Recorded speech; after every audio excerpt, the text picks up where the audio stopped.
नमस्कार, मेरा नाम लीना कोटियन है और मैं एक फाइनेंशियल एडवाइजर हूँ। आज मैं एक टॉपिक लेके आई हूँ। जैसे बहुत सारे लोग होते हैं, वो लोग सोचते हैं कि इंश्योरेंस कितना होना चाहिए, कितना लेना चाहिए। एक्चुअली इंश्योरेंस क्यों लेना चाहिए वो भी आज मैं बताऊंगी। जैसे आप देखते हैं कि लाइफ इंश्योरेंस क्यों इम्पोर्टेंट है। जैसे आप लाइफ वर्ड में देखेंगे तो LIFE उसमें स्पेलिंग्स होता है। सो आप L पकड़ेंगे तो L is a live and E is a and, मतलब बर्थ एंड डेथ। उसके बीच में इफ आता है। तो इफ अगर कुछ हो गया तो बीच में, इसके लिए लाइफ इंश्योरेंस लेना बहुत जरूरी है।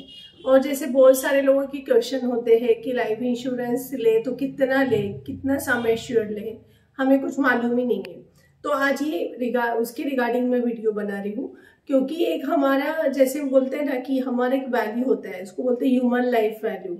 जैसे हर चीज का वैल्यू होता है, आपका घर का वैल्यू है, कार का वैल्यू है, बहुत सारी चीजों का वैल्यू होता है, लेकिन हमारा value that is human life value. तो हमें ह्यूमन लाइफ वैल्यू पता करना बहुत जरूरी है।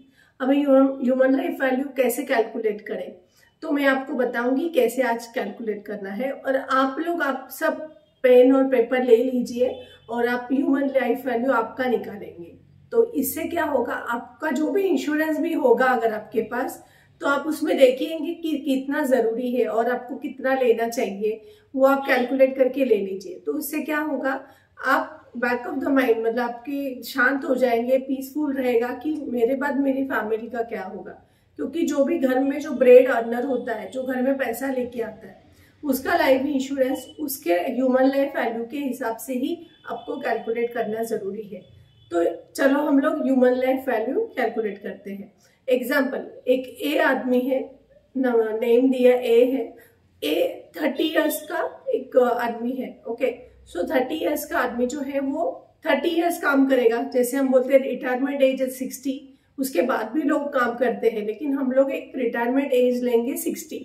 तो 30 ईयर्स का जो भी पर्सन है वो 30 ईयर काम करेगा। अगर आप 40 के हैं तो आप 20 ईयर्स काम करेंगे, अगर आप 35 के हैं तो 25 ईयर्स काम करेंगे। तो आप वैसे पकड़ सकते हैं। ओके, अगर मैं कैलकुलेट करती हूँ, 30 ईयर्स का आदमी है, उसका इनकम है 20 लाख रुपीज। ठीक है, तो 20 लाख रुपीज एनुअल इनकम है वो पर्सन का। अभी समझो वो पर्सन को कुछ हो गया तो उसके घर में 20 लाख रुपीज नहीं आएगा, बराबर। तो हमें कैसे कैलकुलेट करना है, 30 ईयर्स का आदमी 30 ईयर्स काम करेगा, मैंने आज का ही इनकम पकड़ा है, उसका इनकम नेक्स्ट ईयर बढ़ेगा, 5 साल के बाद और बढ़ेगा, लेकिन मैं अभी का करंट इनकम पकड़ रही हूँ। तो 20 लाख रुपीज उसका करंट इनकम है। उसको हम लोग क्या करेंगे, 10 लाख उसका पर्सनल एक्सपेंसेस समझो है, वो खुद के लिए खर्चा करता है, तो 10 लाख निकाल देंगे। तो भी उसका 10 लाख रुपीज घर में देने का एक पोर्शन आ जाता है।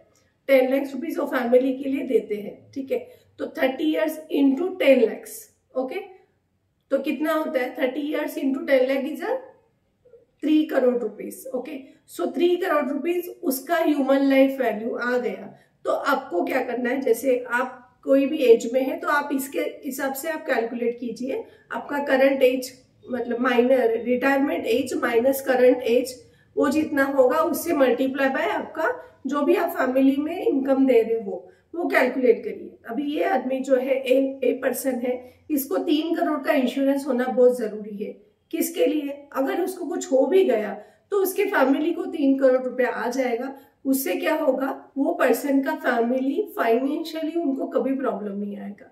तो ये सब लोगों ने करना चाहिए और ये मेरी रिक्वेस्ट है कि आप आपका खुद का इंश्योरेंस चेक कीजिए, ह्यूमन लाइफ वैल्यू से कैलकुलेट कीजिए और अपने लिए इंश्योरेंस खरीदिए।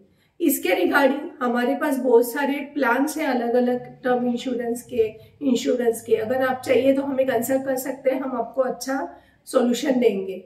तो ये जरूर कीजिए। तो आज हम लोगों ने सीखा HLV निकालना, ह्यूमन लाइफ वैल्यू निकालना, और हमारा कितना है उसके हिसाब से हमारा इंश्योरेंस बाय करना। सो मैं होप करती हूँ कि जल्दी से जल्दी आप सब लोग ये एक्सरसाइज करोगे और अपना इंश्योरेंस बढ़ाओगे और आपके फैमिली को हमेशा हैप्पी रहोगे। आप रहोगे तभी, आप नहीं रहोगे तभी भी। Thank you.